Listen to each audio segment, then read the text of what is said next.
고대 이스라엘의 유대인들의 결혼식은 평균적으로 일주일 이상 진행되었다라고 합니다. 그러니 그 일주일 동안에 신랑 신부는 그 결혼식에 초대된 사람들을 통하여 기쁨과 그리고 은혜의 사랑을 받는 축제의 자리가 바로 혼례의 예식의 그 자리였습니다.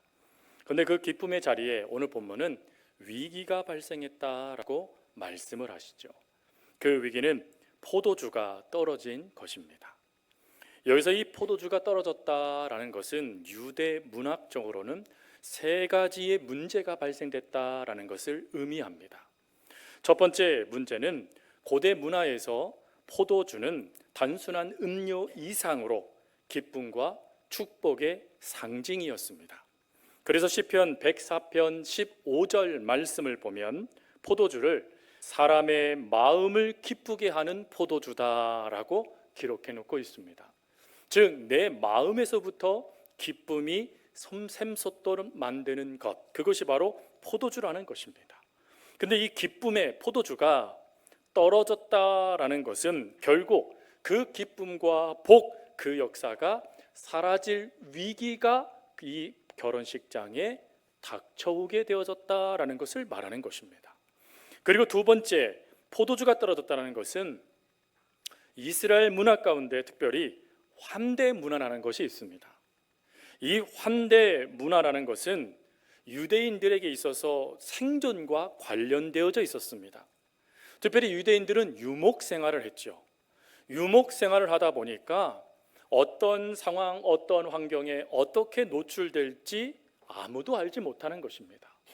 그러다 보니 나그네든 객이든 아니면 이렇게 유목 생활하던 이웃이든 어려움을 당하게 되면 즉시 그에게 환대하여 물질 아니면 쉼, 다양한 것들을 공급하여 그의 생명을 살리는 것을 아주 중요한 것으로 여겼습니다.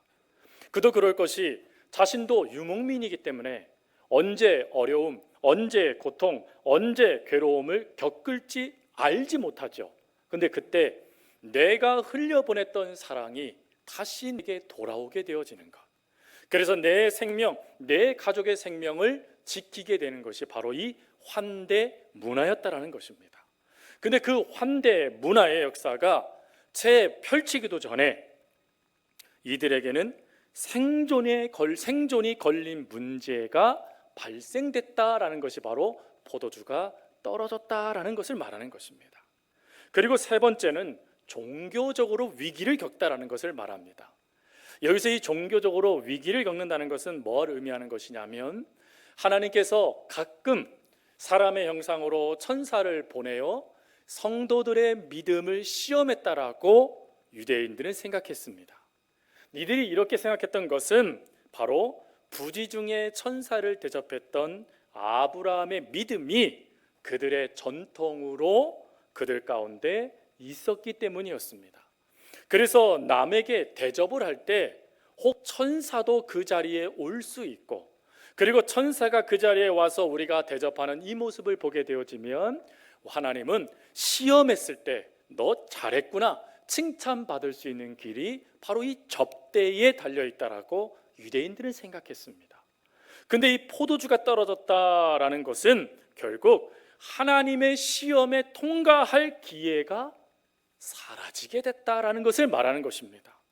그러니 하나님께 칭찬받아야 될 잔치자리, 접대의 자리가 슬픔과 괴로움의 자리가 되고 마는 것이죠. 그렇습니다.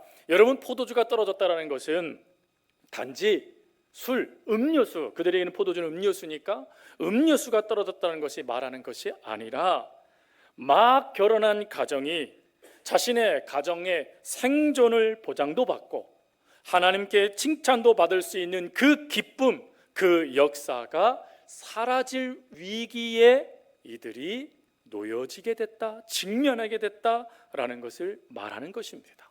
바로 이러한 위기를 표현한 것이 바로 오늘 본문에도 나와 있는 빈 돌 항아리입니다.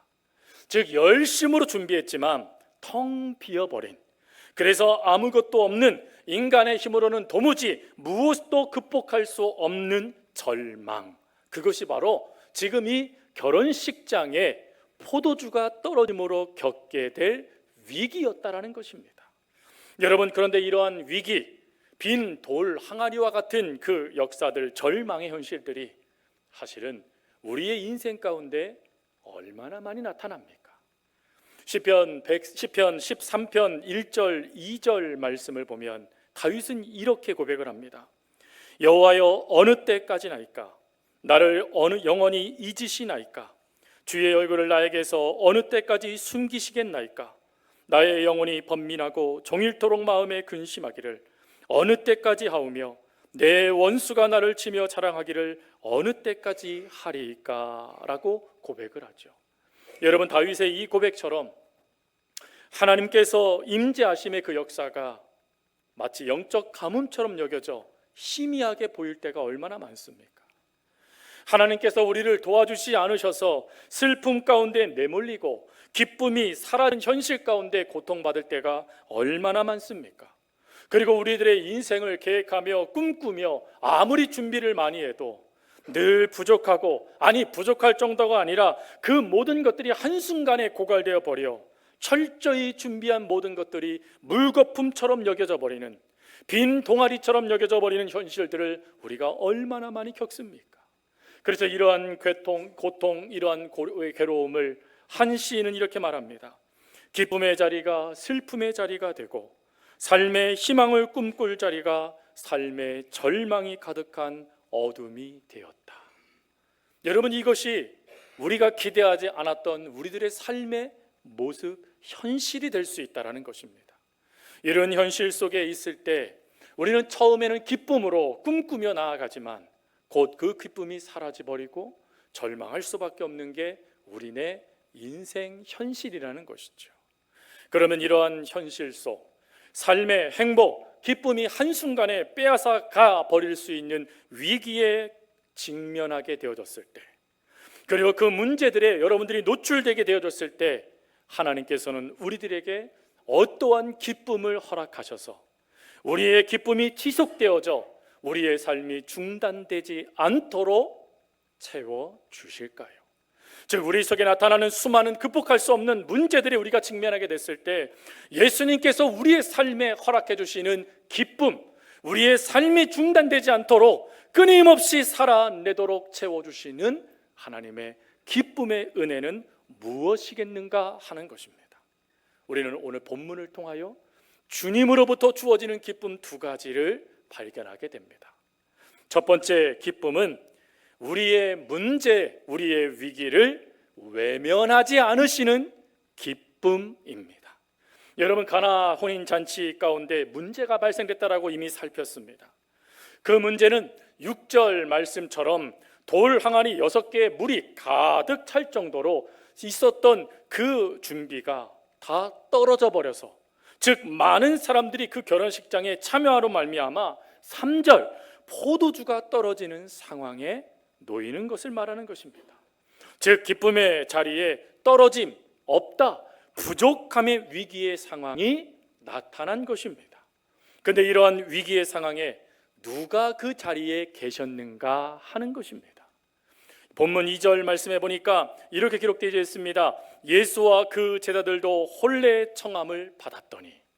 여러분, 그 문제, 위기가 발생된 그 자리에 누가 계셨습니까? 예수님께서 계셨다라는 것입니다. 그 자리에 예수님이 계신다라는 것을 알았던 마리아는 즉시 예수님께 이렇게 얘기합니다. 저들에게 포도주가 없다라고 말이죠. 마치 이때는 마리아가 예수님을 아들로서, 특별히 예수님이 이미 아버지가 하나님의 부름을 받았으니 가정을 이끄는 가장의 일을 감당하고 있었으니 이 문제를 네가 해결할 수 있겠니? 라고 아들에게 마리아가 부탁하듯이 부탁한 모습입니다. 그러나 그래도 마리아는 예수님이 이걸 부탁했다는 게 중요한 것입니다. 근데 그런 부탁에 예수님이 매몰차게 반응을 하시죠. 뭐라고 반응하십니까? 예수님께서 이렇게 반응을 하십니다. 여자여, 나와 무슨 상관이 있나이까? 여러분, 여기에서 오해하지 마십시오. 여자여라는 이 말은 극존칭입니다. 최고로 표현할 수 있는 그런 명칭인데 한국말로 우리 한국어로 표현할 길이 없어 여자여라고 표현한 거라고 합니다. 하지만 그냥 쉽게 설명하면 어머님이라고 표현하면 되겠죠. 그러니까 어머님, 그게 저랑 무슨 상관이 있습니까? 라고 아들이었던 예수님이 어머니의 그 간청을 거부해버리는 반응이 나온 것입니다. 여러분, 이 정도 반응이 나오면 어찌하시겠습니까? 이 반응을 한 신학자는 무엇과 비교하냐면, 귀신 들린 딸을 둔 엄마가 예수님, 내 딸 고쳐주세요 라고 말을 했을 때 떡을 개들에게 주는 게 마땅하지 않아 라고 말하는 말과 같았다라고 이야기를 합니다. 그 정도로 모욕적인 말이 될 수 있다라는 것이에요. 근데 그 모욕적인 말에 마리아는 예수님의 두 번째 말씀에 집중을 합니다. 그게 뭐냐면, 내 때가 아직 이르지 않았습니다. 그 때는 무엇이죠? 예수님의 구원의 때, 예수님을 믿음으로 말미암아 구원받을 그 때를 말하는 거예요. 즉, 지금 마리아는 예수님을 향하여 잘못된 반응을 보였다라는 겁니다. 그 반응은, 마리아는 이 문제를 아들에게 허락하여 이 문제를 해결하라고 얘기했지만, 예수님은 아들로는 이 문제를 해결할 수 없고 이 문제를 해결할 수 있는 이는 하나님밖에 없다라고 말하고 있는 것입니다. 그러자 그 말에 마리아가 즉시 관점을 바꿔버려요. 즉, 아들 예수를 찾았지만 이제는 하나님이신 예수님을 찾습니다. 그래서 종들에게 즉시 뭐라고 반응을 합니까? 종들에게 이렇게 말합니다. 예수님을 가르치시면서 말씀하신 그대로 하라. 말씀하신 그대로. 즉, 육신의 아들이 아닌 하나님으로서 마리아가 드디어 믿음을 보인 거예요. 하나님이신 이 예수님의 말씀대로 너희들은 행해라. 여러분, 그러한 모습에 신학자는 이렇게 이 모습을 해석을 했습니다. 마리아가 어머니로서 예수님께 접근했을 때에는 책망을 받는다. 하지만 믿는 자로서 응답할 때는 그녀의 믿음이 존중받았다. 하나님으로서 믿음을 보이니까 예수님이 그 믿음을 존중해 주셨다라는 것입니다. 그래서 그 존중의 모습이 8절 9절에 나오지요. 이제는 떠서 연회장에 갖다 주라 하심에 갖다 주니 연회장은 물로 된 포도주를 맛보고도 포도주가 떨어진 자리에 포도주가 생겨났다는 것입니다. 문제, 위기가 있는 그곳에 위기가 해결되는 역사가 누구를 통해서요? 예수님을 통해서 주어졌다라는 것입니다.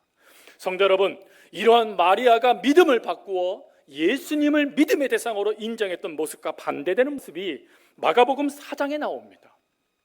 그 모습은 바로 예수님의 제자들의 모습들이었어요.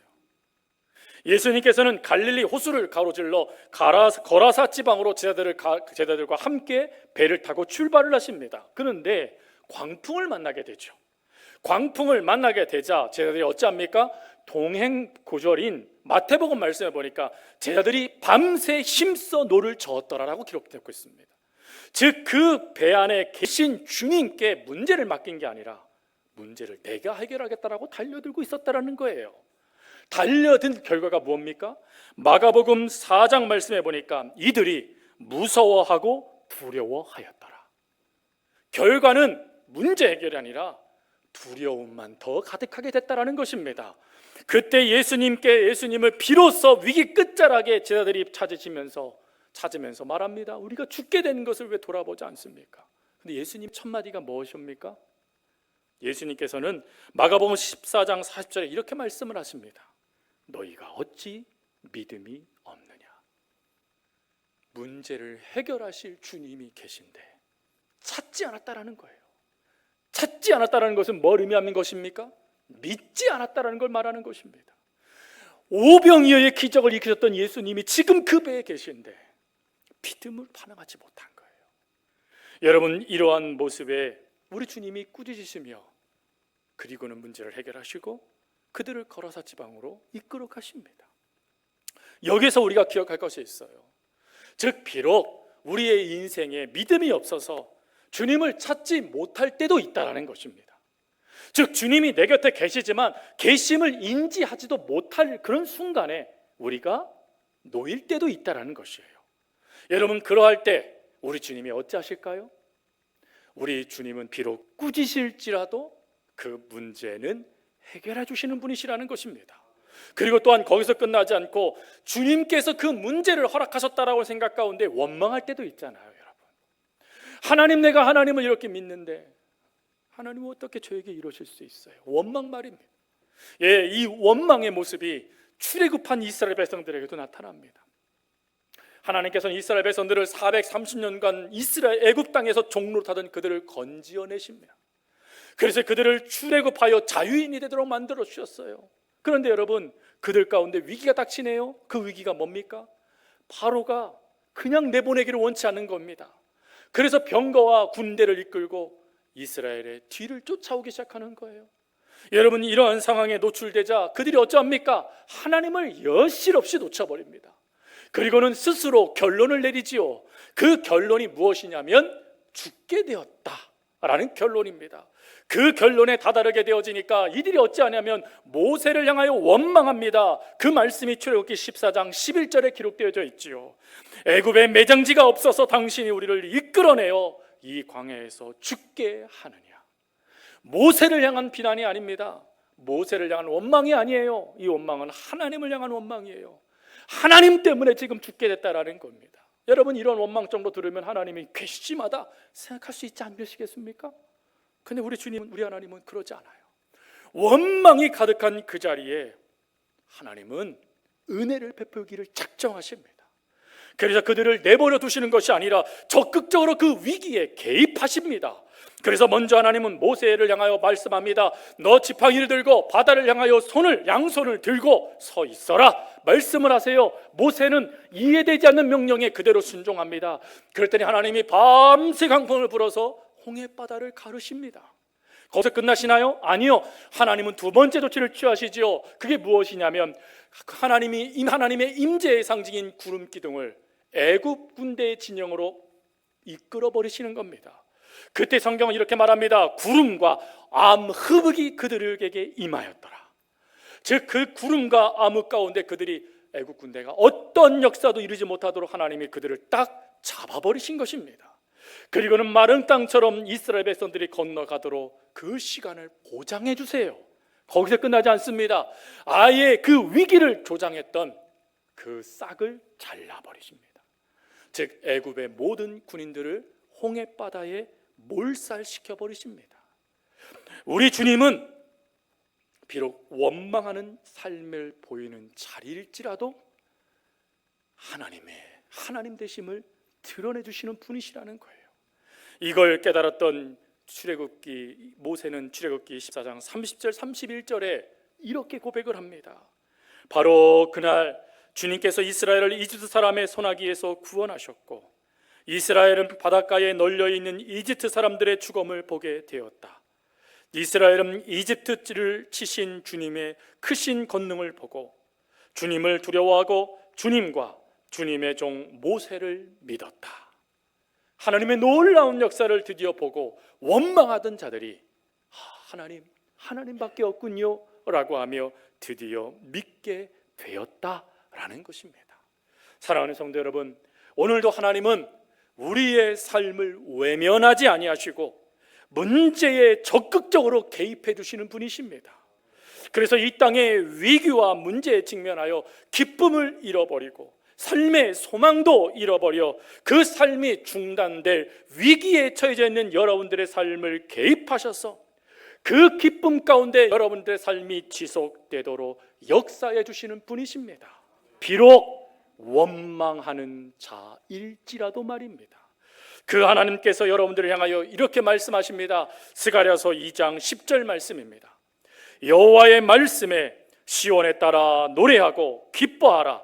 이는 내가 와서 네 가운데 머물 것임이라. 아멘. 기뻐하십시오. 왜요? 우리 곁에 누가 머물러 계세요? 하나님께서 머물러 계시기 때문에 그렇습니다. 두 번째, 오늘 본문 속에 위기 가운데 하나님이 주시는 기쁨은 무엇이냐면 기대 이상의 해결책을 허락하시는 기쁨입니다. 본문 10절에 연회장은 놀라운 예수님의 기적을 경험하고 신랑을 불러서 이렇게 얘기합니다. 먼저 좋은 포도주를 내고 취한 후에 낮은 것을 내거늘 그대는 지금까지 좋은 포도주를 두었도다. 여러분, 이 고백은 뭡니까? 너의 준비가 기대 이상이라는 거예요. 최고라는 것입니다. 어느 누구도 그렇게 하지 않았는데 너 정말 대단하다라고 칭찬해주고 있는 것입니다. 여러분, 이런 놀라운 역사를 누가 일으키셨습니까? 예수 그리스도께서 일으켜 주셨지요. 즉 예수님은 결혼식에 포도주가 떨어져 그 포도주를 채워주시는 문제만 해결하시는 분이 아니시라는 거예요. 우리 주님은 그 포도주가 떨어져 있는 그때에 놀라운 해결책들을 일으키십니다. 그 해결책은 세 가지예요. 첫 번째로는 여러분, 어느 누구도 기대하지 않은 해결책, 물을 포도주로 바꾸는 기적을 일으키십니다. 두 번째 해결책은 뭡니까? 그날 저녁에 그날 잔치만 쓸 포도주를 허락하신 게 아니에요. 그 돌 항아리 6에 가득 찰 정도의 풍성함의 답을, 은혜를 하나님이 허락하셨다는 걸 말하는 것입니다. 근데 그 허락하신 그 은혜가 세 번째 뭐라고요? 최상품이었다라는 거예요. 즉 우리의 기대감이 있잖아요. 여러분, 가끔 사업을 하시는 분들이 사업에 경제적으로 위기에 봉착하게 되어지면 하나님께 기도합니다. 하나님, 저에게 지금 몇 천만 원이 몇 억이 필요합니다. 이것이 없으면 저 망해요 라고 기도하잖아요, 여러분. 근데 그런 기대에 하나님의 최고의 응답은 뭐라고요? 넘치는 거라는 거예요. 그것을 딱 허락해 주시는 것도 기적이지만 하나님은 거기서 끝나지 않고 풍성함으로 그 다음의 삶도 살아갈 수 있는 복을 채워주시는 분이시라는 거예요. 성도 여러분, 지금 여러분 삶에 어떤 위기가 있으십니까? 어떠한 문제 때문에 하나님께 기도하며 하나님 도와주지 아니하시면 저 큰일 나요 라고 고백하며 울고 계시는 그 기도 제목이 무엇입니까? 하나님은 그 기도 제목에 응답하십니다. 응답하시는데 여러분들의 기대를 뛰어넘는 최고의 응답을 해 주시는 분이 여러분이 믿고 있는 아버지 하나님이십니다. 그 아버지 하나님은 오늘도 저와 여러분들의 삶에 관심을 갖고 계십니다. 그리고 여러분들의 삶에 개입하여 주실 뿐만 아니라 여러분들의 삶이 최고의 인생이 되도록 역사해 주시는 분이십니다. 여러분, 그 하나님께서 우리들에게 이렇게 말씀하세요. 이사야서 55장 8절 9절 말씀, 현대인의 성경입니다. 여호와께서 말씀하신다. 내 생각은 너희의 생각과 다르며 내 길은 너희의 길과 달라서 하늘이 땅보다 높은 같이 내 길은 너희의 길보다 높고 내 생각은 너희 생각보다 높다. 우리보다 뛰어나신 하나님께서 저와 여러분들을 책임져 주세요. 풍성하게 채워주신다라고 오늘 말씀을 통하여 우리들에게 말씀해 주시는 것입니다. 여러분, 성경 곳곳을 보십시오. 이렇게 풍성히 채워주시는 기대 이상의 하나님의 은혜를 경험한 사람들이 얼마나 많습니까? 특별히 열왕기상 17장 말씀에 가보면 엘리야와 사르밧 과부의 얘기가 나옵니다. 엘리야의 시대 때는 아합왕의 통치 기간이었습니다. 우상 숭배가 창궐했고 하나님을 믿는 사람들이 조롱을 당하며 죽임을 당하던 시대였어요. 근데 그때 하나님의 선지자 엘리야가 사르밧 과부의 집에 가서 먹을 것을 간청합니다. 그때 사르밧 과부가 이렇게 말하죠. 우리에게 떡 한 덩이만 만들 수 있는 밀가루와 기름밖에 없습니다. 이걸 먹고 저와 제 아들이 죽을 겁니다. 여러분, 그때 엘리야가 이렇게 말합니다. 아니라 하나님께서 네가 그것을 나에게 주면 너를 책임져 주시겠다라고 말씀하셨다 라고 그 하나님의 말씀을 전해줘요. 근데 놀라운 건 하나님의 말씀이 전해지지 않는 그때에 이 여인이 하나님의 말씀을 믿어요. 그리고는 어찌합니까? 자신과 아들이 먹을 그 양식을 엘리야에게 줍니다. 결과는 어떻게 됩니까? 열왕기상 17장 16절 말씀, 여호와께서 엘리야를 통하여 하신 말씀같이 통에 가루가 떨어지지 아니하고 병에 기름이 없어지지 아니하니라. 가뭄이 끝날 때까지 하나님이 이 여인의 삶을 책임지셨다라는 거예요. 먹을 양식을 줬더니 먹을 양식만 받은 게 아니라 그 인생을 책임져 주시는 하나님의 은혜를 경험하게 됐다라는 걸 말씀하시는 것이죠. 또 신약의 여러분 오병이의 기적은 어떻습니까? 보잘것없는 어린 아이의 도시락. 이 보잘것없는 어린 아이의 도시락이 예수님께 들려지게 되니 기대 이상의 복이 넘쳐나기 시작합니다. 마태복음 14장 20절 말씀, 다 배불리 먹고 남은 조각을 12바구니에 차게 거두었더라. 넘치는 하나님의 은혜. 단지 내 배고픔만 해결해 주시면 되는데 배고픔 정도가 아니라 다 배불리 먹을 수 있도록 하나님이 채워주시고 남을 수 있도록 역사해 주시는 은혜. 남 눈치 올 필요가 없어요. 아유 당신 더 먹어요 말할 필요 없어요. 하나님이 알아서 책임져 주시는 은혜를 하나님은 우리에게 허락하여 주신다라는 것입니다. 그래서 여러분 이 은혜를 사도 바울의 인생 가운데 그는 경험하고 그는 고린도 후서 9장 8절에 이렇게 고백합니다. 다시 우리 함께 고백하겠습니다. 하나님께서는 여러분에게 온갖 은혜가 넘치게 하실 수 있습니다. 그러므로 여러분은 모든 일에 언제나 쓸 것을 넉넉하게 가지게 되어서 온갖 선한 일을 얼마든지 할 수 있습니다. 아멘. 하나님은 온갖 은혜를 넘치게 하실 수 있다라는 거예요. 여러분 이렇게 온갖 은혜를 넘치게 하실 수 있는 예수님께서 뭐라고 또 말씀하셨어요? 요한복음 10장 10절 말씀이요. 내가 온 것은 양으로 생명을 얻게 하고 더 풍성히 얻게 하려는 것이니라. 풍성히 얻게 하기 위해서. 사랑하는 성도 여러분, 조금 전에 하나님은 우리의 문제를 해결해 주신다고 말씀드렸어요. 그 해결해 주신 하나님은 여러분들이 꼭 필요한 그것만 허락하시는 분이 아니시라는 거예요. 여러분들에게 넘치도록 그 은혜가 주어져 여러분들이 받은 그 은혜를 내 주변에 있는 이웃들도 경험할 수 있도록, 그리고 그 은혜가 풍성하여져서 다른 이들에게 나누어줘도 부족함이 없도록 하나님은 풍성히 채워주시는 하나님이시고, 그리고 여러분들의 기대 이상으로 여러분들에게 응답하여 주시는 분이시라는 것입니다. 오늘 그 예수님께서 오늘 우리들에게도 이와 같은 복과 은혜를 허락하시겠다 말씀해 주고 계시는 겁니다. 말씀을 마칩니다. 사랑하는 성도 여러분, 여러분들의 삶에 수많은 위기와 어려움, 하나님께도 사람들에게도 내 가족에게도 정말 눈물로밖에 보여줄 수밖에 없는 그 위기는 무엇입니까? 그 위기를 겪는 그 자리에 우리 주님이 함께하고 계십니다. 그리고 여러분 삶의 그 모든 상황이 하나님이 허락하신 기쁨을 넘어서지 않도록 우리 주님은 기쁨의 또 다른 기쁨, 기쁨의 최고의 은혜를 더하셔서 여러분들의 삶이 중단되지 않고 끊임없이 넉넉히 살아갈 수 있도록 역사해 주시는 하나님이십니다. 오늘 그 하나님께서 여러분들에게 힘이 되어 주시겠다 말씀해 주신 겁니다. 이것을 믿는 믿음을 가지고 살아갈 수 있는 저와 여러분이 될 수 있기를 바랍니다. 우리 그 마음을 누가복음 느헤미야 8장 10절 말씀을 함께 고백하고 기도하길 원합니다. 함께 고백하겠습니다.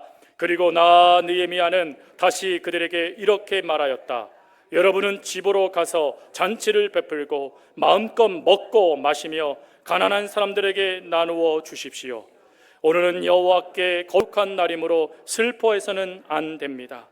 여호와께서 주시는 기쁨이 여러분의 힘이 될 것입니다. 아멘.